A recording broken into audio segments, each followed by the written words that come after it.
You know, there was this old cowboy that he'd been riding the range and punching cows, and he got kind of bored and thought he'd like to try something new. So he looked around and talked around and decided he'd like to do some skydiving. And so, okay, is that better? So he went and took some lessons, and they strapped a parachute on him and took him up in the air, and he jumped out. But the parachute wouldn't open, and he was falling towards Earth pretty fast, and he pulled every strap and buckle and everything on the parachute, and it wouldn't open. He was looking down at the ground coming up at him, and there was a guy coming up. And as they passed each other, he hauled down and says, "Hey, do you know anything about parachutes?" And the guy says, "No. Do you know anything about gas stoves?"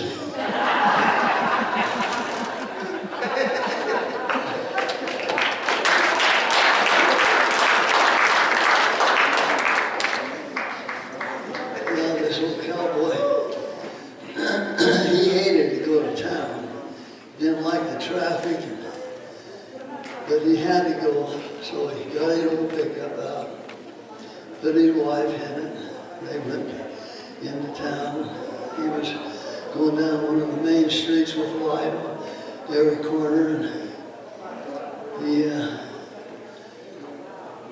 pulled up to a red light and waiting for it to change, and a guy on a motorcycle drove up beside him and tapped on the window, and he rolled the window down, and the motorcycle guy said, "I don't know if you noticed it or not, but your wife fell out of your pickup back there about 3 blocks." And the guy said, oh, thank goodness. I thought I'd lost my hearing."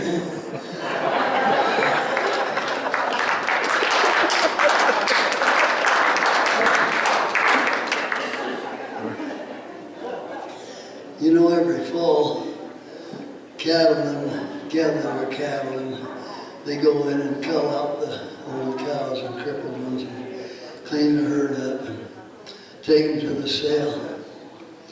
And this one old guy had a sale yard in South Dakota, and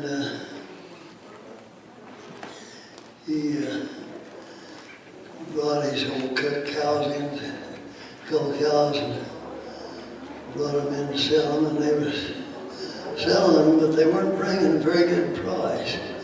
So his name was Rod Pruitt, this owner of the sale yard, so he started bidding on these cows to run the price up, and he bid once too often on this one old cow, wound up owning her.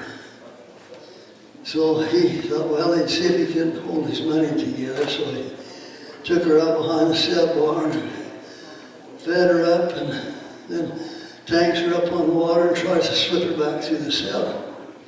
Now, she wasn't what you'd call a show cow, so he had to get down in the ring with this old cow and to keep her good side to the crowd. He climbed down in the ring, and they run the old cow in. He looks up at the auctioneer and he says, "Hey there, look at here, boys, I'm going to sell you this fine cow. I got a $5 bid on this cow. Who give me 10? Walking on 3 and milking on 2. If you ain't got 10, I ain't through, because I'll take 8. Bid the 8. This cow's great. One big foot and one bad ear. What's the hurt if she can't hear? There's nothing wrong you can't fix. If you won't bid 8, I'll take 6. 6 big bids. Come on, guys. She don't need but one good eye. What do you mean she ain't alive? See her breathing? I'll take 5. Come on, boys, you make me sore. Call the vet. I'll take 4. 4 of them must be just a pup. Come on, Pruitt, get her up. Come on, boys, nothing's 3. Get the tractor. I'll take 3. 3 is all I'm asking now. Surely someone needs this cow.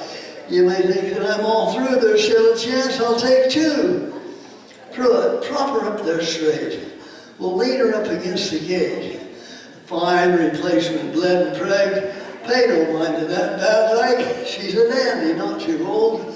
Tits will grow back, so I'm told. Rigor mortis? No, I just tense. Someone give me 50 cents.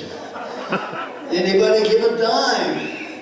Hurry up, there ain't much time. Come on, boys, use your head. Dang it, Pruitt, now she's dead.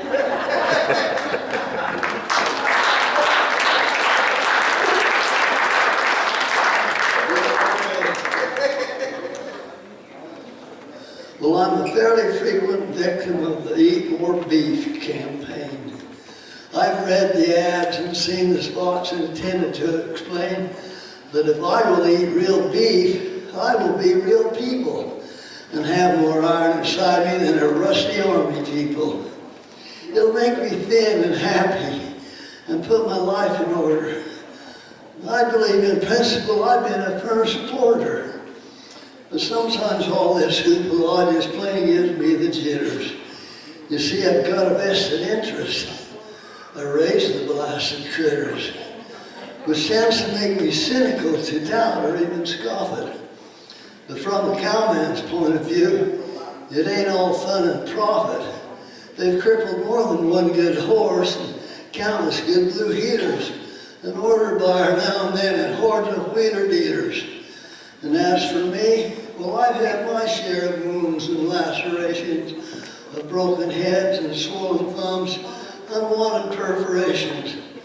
They've knocked me down and knocked me out and overhauled my keister. They've woke me up on Christmas Day and kept me up till Easter. They've embarrassed and ignored me, annoyed and misused me. They've broke me flat as hammered pie, mistreated and abused me. And yet I keep on coming back like bees keep making honey. Maybe I'm a masochist, because dang sure ain't the money. So when they tell me eat more beef, I try and be attentive. But telling me's a waste of time. I have my own incentive. I've spent a lifetime working cows, which keeps a man believing. You bet your life I eat more beef. I eat it to get even.